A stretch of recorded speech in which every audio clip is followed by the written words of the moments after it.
Hello, everyone. This is Wrestling Watcher, a YouTube channel that's about watching professional wrestling.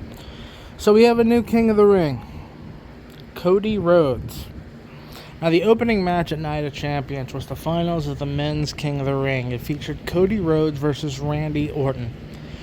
The winner would go on to become the King of the Ring, and the winner will go on to SummerSlam to face John Cena for the WWE Championship. Now, we didn't know who the WWE Champion was going to be by the end of the night. We all assumed John Cena, but who knows? Maybe CM Punk could have got the upset win. Maybe they would have threw a swerve at us, but that didn't happen. The winner will go on to face John Cena, and the winner was Cody Rhodes. Now, this was an interesting match. You know, the entrances, both Randy and Cody got huge pops. The fans were massively into it. They were really strong into this match. And, you know, the match was interesting. Cody took a lot of the offense. The back and forth action early on was good. And eventually Randy Orton would hit a superplex and he would really sell that his lower back was hurt. And it's interesting because Cody Rhodes then went after that lower back. And it got some boos. I think, you know, the fans were more into Randy Orton and the fans were booing Cody a little bit more. And Cody went after that lower back in a very stereotypical heel fashion. He really did some heel tactics to try and work that back. He even bent Randy Orton around the ring post. He put him next to the ring post, went outside, wrapped his arms, one arm around his neck, the other around his legs, and pulled him back. And you know, it was very heelish Cody Rhodes, and I suspect that this is a foreshadowing. I think this is a foreshadowing of a heel turn by Cody Rhodes. Now, will it be a double turn at SummerSlam? That remains to be seen. You know, we're not there yet. We don't know what the promos going into SummerSlam are going to look like. But it definitely could be the foreshadowing of a heel turn for Cody.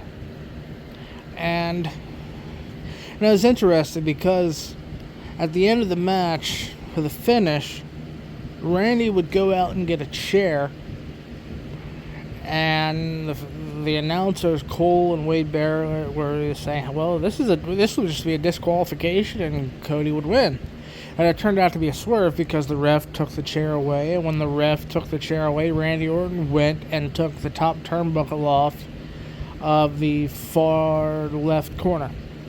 The bottom left corner, and he wanted to throw Cody into it, but you know, Cody would block it, and Cody then pushed Randy Orton into it, and then Cody would hit Crossroads, and he 1, 2, 3 a win. And this was a bit of a weird finish at the moment when I thought about it, because if they're foreshadowing a Cody heel turn, why would Randy Orton just randomly do this sort of heel thing where he takes the turnbuckle pad off using a chair to distract the ref? It was very heelish on Randy Orton's part. Then I realized, well, maybe they're foreshadowing a Cody heel turn, but they don't want it all the way there yet.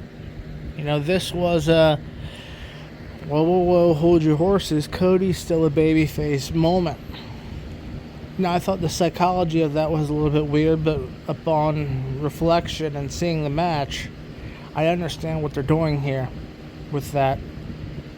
Maybe they want to foreshadow Cody's heel turn, but they don't want it to happen just yet, so they use Cody taking advantage of a heelish Randy Orton move to give Cody a babyface win, still, technically. Now, what I found interesting was, you know, the post-match interview with Cody where he's talking about how Jey Uso is the most popular character, and you know, he starts talking about Jey Uso and Cody, or not Cody, but John Cena and CM Punk, and it was slightly heelish, like, I know you fans are behind them, but I'm gonna be the man again, and the ball's coming back to me at SummerSlam, you know, sort of with that quarterback moniker that he's been given. Cole even used and said, oh, he's the quarterback. He wants to be the quarterback again. But what was really interesting was the way Randy Orton was looking at Cody. Randy Orton was really giving him a hard, angry stare. Like, from a character perspective, he didn't like the way that match went down. He didn't like what Cody did. That's what I'm interpreting from Randy Orton's look. And so it leaves the door open for a lot of potential swerves, a lot of potential, as they say now, cinema. Will Cody turn heel at SummerSlam? Will it be a double turn between him and Cena, where Cena goes back to being a face? Will Randy Orton screw over Cody Rhodes and help John Cena? Will, Seth and Cody have had some issues lately. Will Seth come out and try and screw Cody and or Cena? We'll get to it, but will CM Punk then stop Seth? And where does Roman Reigns fall into all this? Because his return has to be imminent. I would suspect a SummerSlam return, and it's a two-night event, right? So who knows? Maybe the main event of night 1 of SummerSlam, you'll see CM Punk versus Seth.